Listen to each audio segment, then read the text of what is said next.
Good morning and welcome back, everyone. Right now, not much action in our area happening on the Doppler radar, but as we look out in the Pacific, there are a few more thunderstorms out there producing strikes of lightning. None of that lightning, though, has been working its way onshore.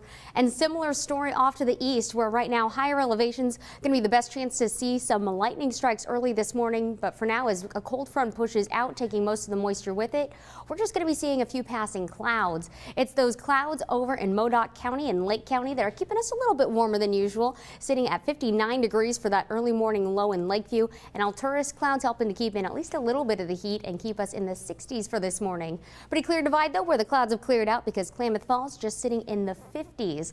50s as well as you wake up over in Siskiyou County and up and down the coastline, waking up to some mid 50s. 55 that trend from North Bend all the way down to Crescent City.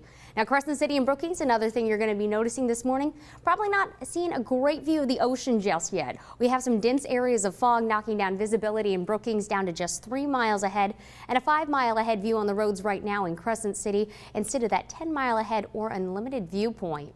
One thing that's not only helping to clear out the clouds in the valleys but create a little bit of that fog along the coastline is this pocketed dry air. This is some high pressure that's going to be moving in. It's creating some sinking air and light winds, which is helping to fuel a little bit of the fog, but it's also what's clearing out the clouds, giving us that cool and refreshing start to the morning across the valleys. It's going to keep that moisture from those clouds that also fueled some thunderstorms this weekend pushing out of the area. Still though, this morning, best chance to see any leftover lightning strikes before lunchtime going to be to the east side of the mountains, primarily though into Lake County or eastward.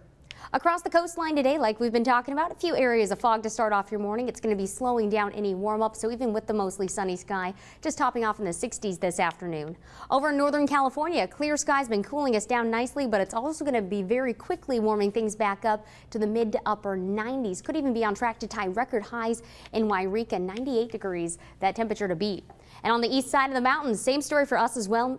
It's going to take some low 90s in order to set new records over in places like Klamath Falls, expecting to be right around that 90-degree mark. And like we were talking about this morning, as we still have some moisture out there and instability from the hot temperatures this weekend, could see just a few leftover thunderstorms.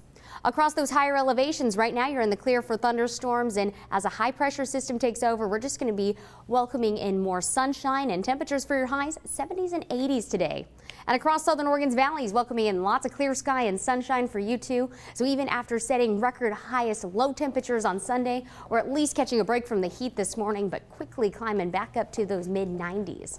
Across the coastline next few days, biggest threat for you just going to be areas of morning fog that'll continue to burn off by the afternoon, giving us a mostly sunny sky and a bit of a warm up toward Brookings as we wrap up the week. An easterly breeze going to help to bring us closer to the 80-degree mark.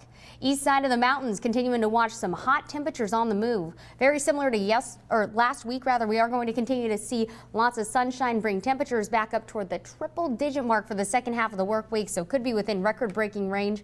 And on top of that, hot temperatures creating instability, so as we tap into a little bit of moisture thanks to a shift in wind by the end of the week, well, we're welcoming in that chance for some more thunderstorms.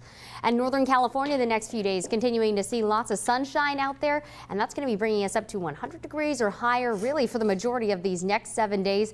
And of course, the chance for thunderstorms going to be a threat that we watch out for very closely by the end of the week, because we are just so dry out there. Lightning strikes could easily be sparking new fires. Same thing across the Rogue Valley, just like last week. We're starting off with the biggest break from the heat, still though going to be in the mid to upper 90s and 100 degrees or higher starting during the day tomorrow.